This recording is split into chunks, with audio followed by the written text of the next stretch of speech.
हाँ तो भाई देखो, अपन ने पिछला टॉपिक जो है कहाँ छोड़ा था, effect of feedback on input impedance. अपन ने ये देख लिया था कि फीडबैक, नेगेटिव फीडबैक का इफेक्ट जो है वो क्या होता है नॉइज पे और डिस्टॉर्शन पे, और उससे पहले अपन ने स्टेबलाइजेशन जो है वो भी देखा था कि गेन स्टेबलाइज होता है कि नहीं होता है। अभी देखो अपने पास नेक्स्ट पॉइंट है effect of feedback on input impedance. काफी बार अपन बात कर चुके हैं कि भाई ऐसा कुछ होता है, तो उसके लिए इफेक्ट क्या होता है वो भी बात कर चुके हैं, लेकिन वो मैथमेटिकली क्या प्रूवन है क्या, उसके लिए देखो अपन ने यहाँ पे एक पूरा का पूरा नेगेटिव, ये यहाँ पे नेगेटिव लिख लेना भाई, पूरा नेगेटिव फीडबैक ट्रांजिस्टर एम्पलीफायर बना दिया है। इसमें क्या क्या चीजें देखो, ये जो डैश डैश डैश डैश करके जो बनाया है ये एम्पलीफायर है, ठीक है। फिर ये आपका जो है एक मिक्सिंग सर्किट है, यहाँ पे एक सैम्पलिंग सर्किट है, ये इससे बाहर है वैसे, यहाँ पे लोड रेजिस्टेंस है और यहाँ पे इनपुट सोर्स है। ये सारी वही चीजें हैं जो अपन ब्लॉक डायग्राम में जो अपन ने पढ़ी थी, ठीक है। अभी देखो और इसमें इक्विवेलेंट सर्किट भी हमने बना रखा है, तो बहुत ज्यादा डिफिकल्ट नहीं है, जो मतलब बड़ा इजी सा आप इसमें समझ सकते हैं। ये RI इसका इनपुट इम्पिडेंस है, और ये इस VI को एम्पलीफाई करके आउटपुट में वोल्टेज दे रहा है, और ये R0 अपने पास जो इसका आउटपुट इम्पिडेंस है, ये इसका प्योर या इंटरनल आउटपुट इम्पिडेंस है, और ये इसका इंटरनल इनपुट इम्पिडेंस है। तो हमें यहाँ पे बेसिकली ये है कि Z एक तो अपने पास I है, वो है RI अपने पास, ये इनिशियल इसका इम्पिडेंस है, जबकि इसमें कोई भी अपन ने फीडबैक नहीं जोड़ा हुआ है, तो इतना ही रहेगा ये, ठीक है। लेकिन जैसे ही हमने ये फीडबैक जोड़ा, तो ये जो तीर का निशान इस तरह से दिखाते हैं बाहर से, इसका मतलब ये हुआ कि अब जो हमने चेंजमेंट किया है उसके कारण से कुछ नया इम्पिडेंस इसमें आएगा। वो इम्पिडेंस जो है वो हमें कोई फिजिकल एंटिटी के टर्म में नहीं मिलेगा, वो इस पूरे सर्किट के एक्स्ट्रा ऐड हो जाने के कारण इसमें फील होगा कि ऐसा एक इम्पिडेंस आ गया है। तो अब हमें रिलेशन देखना है बेसिकली कि ZS क्या होगा, या सॉरी ZIF जो हमने लिखा है, Z इनपुट फीडबैक, ये क्या होगा, ये हमें देखना है इन टर्म्स ऑफ ZI और इसका रिलेशन इन सिंपल वर्ड्स हमें देखना है, ठीक है। तो उसके लिए देखो बहुत सिंपल सा प्रोसीजर है, मैं इन दोनों का वैल्यू भी लिख देता हूँ। ZI बेसिकली है, ZI अपने पास है VI अपॉन II, जो भी इनपुट करंट है और जो भी इनपुट वोल्टेज है वो। लेकिन ZIF जो है वो बेसिकली है VS अपॉन II। तो ये अपन पहले भी डिस्कस कर चुके हैं कि विदाउट फीडबैक वोल्टेज VI माना जाएगा and with feedback voltage VS माना जाएगा, ठीक है, क्योंकि फीडबैक के साथ ये वोल्टेज आ रहा है, और फीडबैक के बिना यहाँ फीडबैक को आउट कर दिया हमने, तो ये VI इनपुट इसके अंदर आ रहा है। तो VI के साथ है तब तो वो ZI है, VS के साथ है तो वो ZIF है, फीडबैक के साथ इनपुट इम्पिडेंस है। तो हमें बेसिकली इनके बीच रिलेशन लाना है या इसके बीच रिलेशन लाना है। तो उसके लिए देखो अपन क्या करते हैं, प्रोसीजर अपना क्या है, बहुत सिंपल प्रोसीजर है, VS से स्टार्ट करो। तो VS बेसिकली VI, और यहां से जो आएगा जो क्या है आपके पास VF है बीटा इंटू V0, तो उसके बराबर होगा, ठीक है। तो ये अपने पास होगा VI प्लस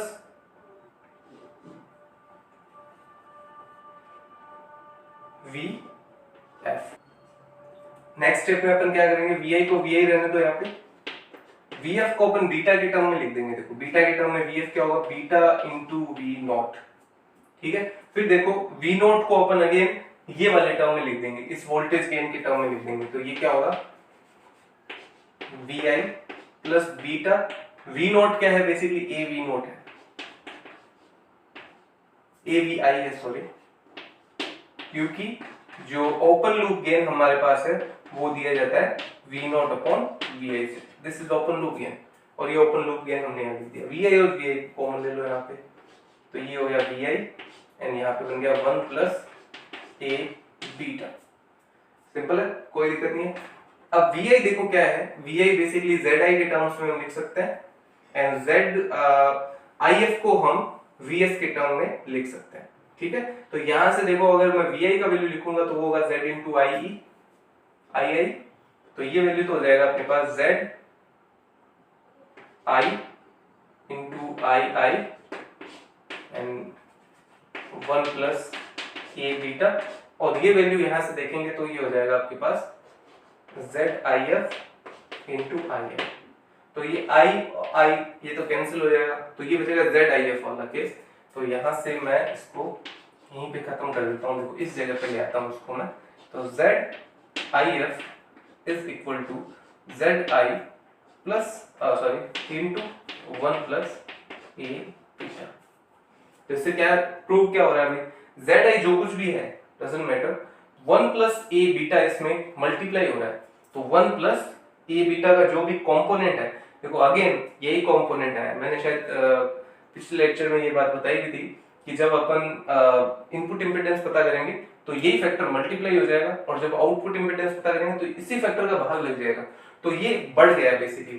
तो यहाँ पे मैं ये कहता हूँ कि जेड आई एफ जो है वो जेड आई से इंक्रीज होकर हमें मिल गया है। तो नेगेटिव फीडबैक का जो इनपुट इंपेडेंस में फर्क पड़ता है एम्पलीफायर के अंदर, वो ये है कि उससे उसका इनपुट इंपेडेंस बढ़ जाता है, और ये बहुत ही सही चीज है, अपन चाहते हैं। ठीक है, अब देखो नेक्स्ट अपना है effect of feedback on output impedance. आगे मैं नेगेटिव लिखना भूल गया, लिखिए नेगेटिव फीडबैक, यहाँ भी नेगेटिव फीडबैक। ठीक है, अब देखो जब भी अपने को जो आउटपुट इंपेडेंस के बारे में बात करनी होती है, तो पिछली बार कब किया था अपन ने, जब अपन इक्विवेलेंट सर्किट पढ़ रहे थे उस कंडीशन में अपन ने किया था। इक्विवेलेंट सर्किट जो ट्रांजिस्टर एम्पलीफायर को पूरा स्टडी किया था अपन ने, तब अपन ने आउटपुट इंपेडेंस निकाला था in terms of H parameters. तो उस कंडीशन में भी अपन ने ये किया था, अगर आपको याद है तो, नहीं याद है तो याद कर लो, देख लो वापस जाके, वहां पे ये काम किया हुआ है। तो जब भी अपन आउटपुट इंपेडेंस पता कर रहे होते हैं तो सर्किट में थोड़ा चेंजमेंट करना होता है। पहला चेंजमेंट तो ये कि अपना जो ये अगर चित्र नहीं बनाया तो आप बना लेना, मैं इसको मिटा रहा हूँ। ठीक है, स्क्रीनशॉट ले लेना। अभी सबसे पहला काम ये कि इसको शॉर्ट सर्किट करना होता है, इसको इसकी इनपुट, इसकी इंटरनल इंपेडेंस से हमें रिप्लेस करना होता है, वो नहीं इग्नोर ही कर देते हैं उसको, वो नहीं रखते अपन। ठीक है, दूसरा यहाँ पे ओपन कर देते हैं, इसको हटा देते हैं, तो दूसरा ये केस, और हटा के इस पे ये जो भी वी नोट है ये अप्लाई किया जाता है। तो इस कंडीशन में इनपुट से कोई सिग्नल नहीं आएगा इसके अंदर, इसलिए आउटपुट का इंपेडेंस इफेक्ट नहीं होगा। तो अब ये जो है और ये जो है इसकी वजह से, और ये जो यहाँ पे वी नोट लगा है इसकी वजह से, यहाँ पे एक नया आउटपुट इंपेडेंस बनेगा जिसे अपन output impedance when applied feedback, when we apply feedback negative feedback, तब इसमें Z ऑफ एक एंटर होगा। अब इसके लिए अपन थोड़ा सा इसमें मानना पड़ेगा कि लेट्स सपोज यहाँ पे I करंट फ्लो हो रहा है। ठीक है, तो इसके इस सर्किट की तरह इस सर्किट का भी एनालिसिस अपने को करना है। सिंपल वही है, अपने को ZO वर्सेस ZOF इनके बीच का रिलेशन चाहिए, क्या फर्क पड़ता है इन दोनों पे, कैसा बिहेवियर, कैसा चेंजमेंट आता है वो देखना है। तो सबसे पहले देखो वी नोट देखते हैं।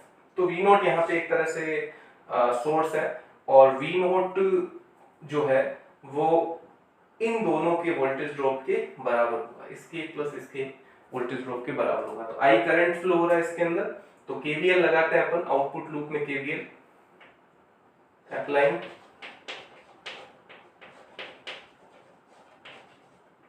KVL इन आउटपुट लूप। ये लिखने की जरूरत भी नहीं है, आप लोग ऐसे ही समझ आना चाहिए आपको कि V naught will be equal to I R naught, R naught को R नोट में लिख के Z नोट लिख देता हूँ, तो I Z note and plus A V I। ठीक है, अगेन VI को चेंज कर दो, तो VI को चेंज करके हम लिख सकते हैं I Z note and plus A, और VI को क्या लिख सकते हैं अपन,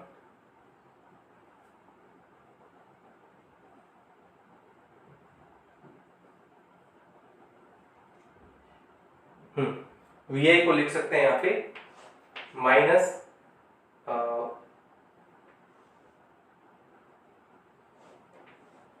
वी एफ, ये लिखा तो सही है क्या, ए वी आई, ठीक है कोई दिक्कत नहीं है, ए वी आई में तो कोई दिक्कत नहीं है। हाँ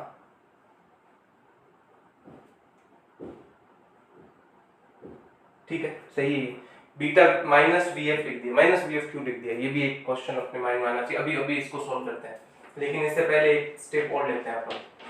आई Z naught minus A V F था, और वी एफ की जगह देखो अपन क्या लिख सकते हैं, beta into V naught, that's it, यहीं पे है अपना काम। तो अब अपन इस वी नॉट को इधर ले आए और आई जेड को इधर रहने दें, तो I Z naught is equal to V naught plus A beta V naught, वैसे तो इसको इधर रखना चाहिए था, कोई बात नहीं चल जाएगा काम।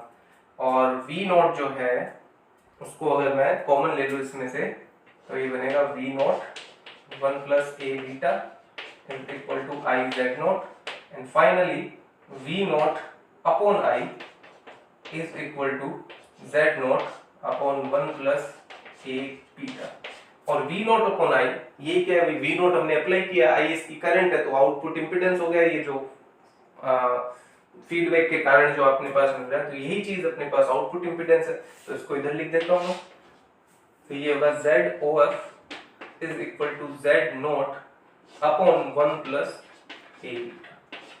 तो ये फैक्टर है, ये पीछे नहीं छूटेगा लास्ट तक जब तक आप नेगेटिव फीडबैक कर रहे हो। 1 प्लस ए बीटा मल्टीप्लाई हो गया, इसमें 1 प्लस ए बीटा का भाग लग गया, मतलब ZOF is less than Z, मतलब नेगेटिव फीडबैक का इफेक्ट ये होता है कि उसका आउटपुट इंपीडेंस कम हो जाता है। अच्छा अब यहाँ पे आ जाता है वापस कि ये कैसे हो गया, बाकी कुछ दिक्कत नहीं आनी चाहिए। यहाँ पे वी आई की जगह मैंने माइनस वी एफ लिखा है, वो इसलिए लिखा है क्योंकि जब आप यहाँ देखोगे इस जगह पे, इस इक्वेशन से आया है ये, इस इक्वेशन में अगर देखेंगे तो वी एस जीरो हो गया है यहाँ पे अपने पास, वी एस जब जीरो हो गया तो इस कंडीशन में V I is equal to minus V F, V I ही इनपुट है, लेकिन वी एफ ही इनपुट है।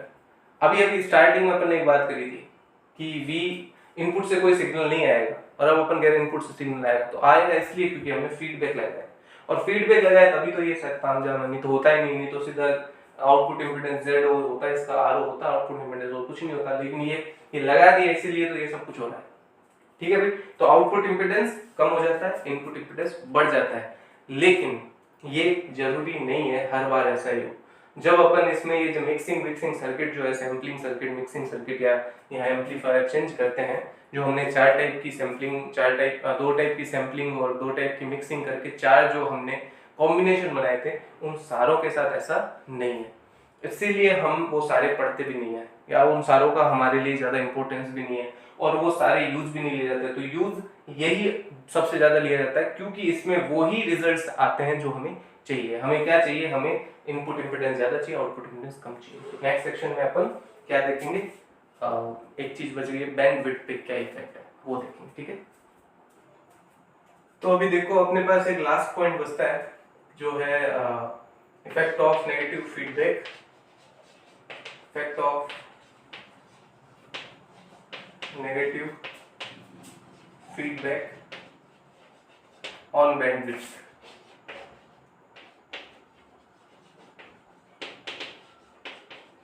Of amplifier. देखो जो लोग बैंडविड्थ भूल चुके हैं या बैंडविड्थ जिनको याद नहीं है, बेसिकली बैंडविड्थ होता ही है कि एक फ्रीक्वेंसी रेस्पॉन्स कर्व होता है किसी भी ट्रांजिस्टर एम्पलीफायर, किसी भी एम्पलीफायर के लिए अगर मैं ये कहूँ तो एफ फ्रीक्वेंसी वर्सेस उसका जो वोल्टेज गेन है उसके बीच में ये ग्राफ होता है। नॉर्मली जो हम ट्रांजिस्टर एम्पलीफायर के लिए ग्राफ देखते हैं वो कैसे कुछ ऐसा सा मिलता है अपने को। तो यहाँ पे एक फ्रीक्वेंसी होती है F1, यहाँ पे एक फ्रीक्वेंसी होती है F2, और इन दोनों के बीच का जो डिफरेंस है वो बैंडविड्थ कहलाता है। तो F2 माइनस F1 जो है वो बैंडविड्थ कहलाता है, और ये जो है इनको और भी नाम से जाना जाता है, बट अपन एक बार के लिए F2 F1 को क्या कहेंगे, lower frequency, lower cut off frequency and higher cut off frequency. ठीक है, low cut off frequency, high cut off frequency. तो ये तो अपने पास low cut off frequency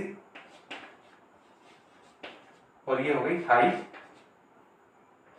cut off frequency, ठीक है। और F1 और F2 का डिफरेंस जो है वो बैंडविड्थ होता है। तो मतलब इस रीजन के अंदर सारी जितनी भी फ्रीक्वेंसीज है उनको वो एक समान रूप से क्या करता है, एम्पलीफाई करता है। और अगर हमें एम्पलीफिकेशन अच्छा चाहिए तो ऑब्वियसली हमें इसी रेंज में चाहिएगा, कोई ना कोई इसका जो इनपुट सिग्नल है वो इसी रेंज में हो। अगर वो कुछ दूसरी रेंज में होगा तो उसको अच्छे से एम्पलीफाई नहीं कर पाएगा। अगर यहाँ से यहाँ का फ्रीक्वेंसी रेंज ले तो इसको तो कम एम्पलीफाई करेगा, इसको ज्यादा एम्पलीफाई करेगा, तो वो एक अच्छा सिग्नल एम्पलीफिकेशन नहीं माना जाएगा, ठीक है। अब मैंने इसके लिए जो है बहुत तो नहीं, फिर भी 2-3 बुक्स के लिए देखा कि भाई इफेक्ट ऑफ नेगेटिव फीडबैक कैसे बताएं, क्योंकि हमने आरसी कपल्ड एम्पलीफायर में मैथमेटिकल पार्ट जो है उसको छोड़ रखा है, और वो अभी के लिए मुझे जरूरी नहीं लग रहा है। जो जो जिस टाइप के क्वेश्चंस आते हैं वो अपनी उस जो मैंने नोट्स भेजे उससे क्लियर हो जाएंगे, लेकिन यहाँ आके अपन अटक जाते हैं, क्योंकि यहाँ इसका जो डिस्क्रिप्शन है बैंडविड्थ का वो विदाउट उस मैथमेटिक्स के आगे नहीं बढ़ रहा है। तो कोई दिक्कत नहीं है। देखो, 2 ऑप्शन है आपके पास में। नंबर 1 ऑप्शन तो ये है कि जैसे ही ये वीडियो पहुंचेगा उसके थोड़ी देर बाद में आज या कल या जब भी जो टाइमलाइन है अभी अपना, इसके अकॉर्डिंग वो अपन क्या करेंगे, एक नोट्स का मैं एक बंच भेज दूंगा, उस बंच में आप पढ़ लेना। तो हाँ, तो बहुत छोटा सा थियोरेटिकल आंसर है जो मैं अभी एक्सप्लेन कर रहा हूँ। अब अगर आप सीबीएच पे जाना चाहते हो तो विदाउट एनी दिक्कत वहां भी जा सकते हो तुम लोग। सीबीएच में ज्यादा कुछ टेंशन नहीं है। वैसे सीबीएच में भी वो 2 जो वैल्यूज हैं for lower frequencies and for higher frequencies, इस lower frequency cut off frequencies के लिए, हाई कट ऑफ फ्रीक्वेंसीज के लिए यहाँ पे ये गेन कितना होता है, इसके लिए 2 फॉर्मूलाज हैं। वो अगर याद कर लोगे और वो लिख के फिर आगे सोल्व करोगे तो वो भी हो जाएगा। तो उस पंच में बीच में मैं सीबीएच वाला टॉपिक भी डाल दूंगा, तो आप दोनों कंपेयर कर लेना, जो आपको बेटर लगे आप वो कर सकते हो। और सीबीएच वाला भी हो जाएगा, सिर्फ वो 2 फॉर्मूलाज की बात है, वो हमने ड्राइव नहीं किए हैं, सिर्फ इतनी सी प्रॉब्लम है, ठीक है। अब देखो समझो होता है क्या है। बेसिकली ये होता है कि यहाँ पे जो ये कट ऑफ फ्रीक्वेंसीज हैं इनमें डिफरेंस आता है कब, जब हम उसमें नेगेटिव फीडबैक अप्लाई करते हैं, ठीक है। अब उसमें जब उसमें चेंजमेंट आता है तो उसको 2 तरीके से अपन समझ सकते हैं कि उसका बैंडविड्थ पे क्या फर्क पड़ता है, वो बढ़ता है कि घटता है कि क्या होता है, वो अपन 2 तरीके से पढ़ सकते हैं। उसमें सबसे पहला ये है कि एक GBW नाम से क्वांटिटी होती है, वो किसी भी एम्पलीफायर के लिए फिक्स होती है। इसका पूरा नाम है लब्धी बैंडविड्थ, लब्धी बैंड चौड़ाई, ठीक है ना, लब्धी बैंड चौड़ाई या फिर gain bandwidth in simple. GBW इसके नाम के जैसा ही बहुत इजी है, G गेन है तो गेन इनटू बैंडविड्थ, जो भी आपकी बैंडविड्थ है वो, इन दोनों का मल्टीप्लिकेशन किसी भी एम्पलीफायर के लिए कांस्टेंट रहता है। दिस इज कांस्टेंट, ये हमेशा कांस्टेंट रहता है, ठीक है। A इंटू BW अपने पास क्या F2 माइनस F1, तो पूरा एक्सपेंड करके लिख दो उसको मैं F2 माइनस F1, ये कांस्टेंट रहता है हमेशा, ठीक है। अभी देखो क्या होगा, 2 तरीके से मैं कह रहा हूं ना। तो पहला तरीका ये है कि जब भी हम नेगेटिव फीडबैक अप्लाई करते हैं, हमने क्या किया, नेगेटिव फीडबैक अप्लाई किया। जैसे ही हम नेगेटिव फीडबैक अप्लाई करेंगे तो GBW को चेंज नहीं होना है, नहीं करने देना है, होता ही नहीं है ये चेंज, ठीक है। और जब ये चेंज नहीं होगा तो भाई A जो है वो तो AF बनेगा, क्योंकि हमने नेगेटिव फीडबैक अप्लाई किया तो AF बनेगा तो इसको क्या होगा, ये क्या हो जाएगा, डाउन होगा। हमने देखा है नेगेटिव फीडबैक का इफेक्ट देखा ना अपन ने कि जब अपन नेगेटिव फीडबैक अप्लाई करते हैं तो स्टेबलाइजेशन के लिए गेन नीचे आ जाता है, गेन कम हो जाता है। अगर गेन कम हो जाता है, GBW को फिक्स रखना है तो भी किसको ज्यादा करना पड़ेगा अपने को, इस बैंडविड्थ को क्या करना पड़ेगा, ज्यादा करना पड़ेगा। तो ऑब्वियसली जब आप AF को कम A कम हो रहा है तो BW बढ़ेगा, क्योंकि इसको कांस्टेंट रहना जरूरी है। तो पहला तरीका तो ये है। तो जब आपने नेगेटिव फीडबैक अप्लाई किया तो बैंडविड्थ में क्या हो गया, इंक्रीमेंट हो गया, ठीक है। दूसरा तरीका देखो, दूसरा तरीका ये आप सीबीएच से देख सकते हो या फिर थ्योरेटिकली भी आप इसको लिख सकते हो, कोई इश्यू नहीं है इसके साथ में। तो देखो क्या प्रॉब्लम क्या होती है, सिचुएशन क्या होती है, इसी जो अभी अपन ने शायद अभी जो अपन ने किया है इनपुट इम्पीडेंस और आउटपुट इम्पीडेंस वाला केस जो किया था, वो केस की तरह ही इसकी ये जो लोअर फ्रीक्वेंसी और हाई फ्रीक्वेंसी है, इसमें भी वो 1 प्लस ए बीटा वाला और 1 माइनस ए बीटा वाला जो कॉन्सेप्ट है वो आएगा। ठीक है, तो इसकी वजह से क्या होगा, जो F1 है आपके पास, F1 है वो कंपैरेटिवली और डिक्रीज हो जाती है। 1 प्लस ए बीटा जो है उस फैक्टर से कम हो जाती है। तो इसको मैं लिख दूं क्या, तो मैं लिख देता हूं F1F, फीडबैक के कारण F1 क्या है, तो वो ऐसी हो जाती है, तो F1 अपॉन दिस, तो ये कम हो गई, तो मतलब F1F रिड्यूसेस F1 से और कम हो गई, तो मतलब ये इधर की तरफ शिफ्ट हो गई। ठीक है, और इसी तरह से जो F2F है, जो कि ये है डेफिनेटली, ये 1 प्लस ए बीटा फैक्टर से मल्टीप्लाई हो जाती है, तो ये इंक्रीज हो जाती है। ठीक है, ये डिक्रीज हो जाती है, ये इंक्रीज हो जाती है, तो ये इधर शिफ्ट हो गई, this will shift here, this will shift here, तो इधर चली गई, तो ये बढ़ गया बैंडविड्थ, इतना ही है और क्या इसमें। हाँ, तो F2F is greater than F2, तो इसके कारण से बैंडविड्थ क्या हो जाती है भाई, इंक्रीज हो जाती है। अब देखो, इसको और उसको मैच कर सकते हैं, ये एक बहुत बढ़िया चीज है, इसको और इसको मैच भी कर सकते हैं। कैसे, अब अपना नया जो है F2F माइनस F1F, इसको मैं अप्रोक्सीमेटली F2F लिख सकता हूँ, अप्रोक्सीमेटली F2F लिख सकता हूँ, क्योंकि F1F बहुत ही कम होता है, ये इधर आ रहा है, 0 की तरफ आ रहा है, तो उसको हटा दिया F2F, और F2F बेसिकली क्या है, F2 into 1 plus a beta, और इसी तरह से मैं F2 माइनस F1 को भी अप्रोक्सीमेटली F2 लिख दूं, अगर ऐड कर दूं, तो फिर यहाँ पे देखो क्या होगा, यहाँ पे ये होगा कि ये होगा, इधर दिख रहा है क्या भाई, अभी तक तो दिख रहा है, थोड़ा इधर शिफ्ट कर देते हैं, ये लो, ओके, तो ये क्या होगा अपने पास, A into F2, this is ZBW, okay. Now at this condition हम जानते हैं EF जो है वो होता है 1 प्लस ए बीटा फैक्टर से कम, ओके, और इसको हमें F2 ही लिखना है, इसको हमें F2 ही लिखना है, तो ऐसा तो पॉसिबल नहीं है, इससे तो GBW कम हो जाएगा, तो मतलब अब F2 को किससे मल्टीप्लाई करना पड़ेगा, 1 प्लस ए बीटा से मल्टीप्लाई करना पड़ेगा, इस फैक्टर से मल्टीप्लाई करोगे तो इससे कैंसिल हो गया, वापस क्या बच गया, AF2 ही बच गया ये, और यही तो हम कह रहे हैं यहाँ पे, देखो यही तो हम कह रहे हैं कि F2F कितना है, ये है अपने पास, तो इस ये पूरा कंपोनेंट तो क्या हो गया आपके पास AF, ये पूरा कंपोनेंट क्या हो गया F2F, तो ये GBW अपना कांस्टेंट रह गया अभी, ये GBW और ये GBW बराबर है ना, देखो ये बराबर है, तो आप ये तरीका जो है इसको, इसके लिए थोड़ा सा बैकअप है, मैथमेटिकल बैकअप ले रखा है थोड़ा सा, और ज्यादा कोई डिफिकल्ट नहीं है, एक बार अगर मन लगा के, भाग के नहीं, मन लगा के अगर स्टडी करो तो आ जाएगा समझ में, ऐसा कोई इशू नहीं है।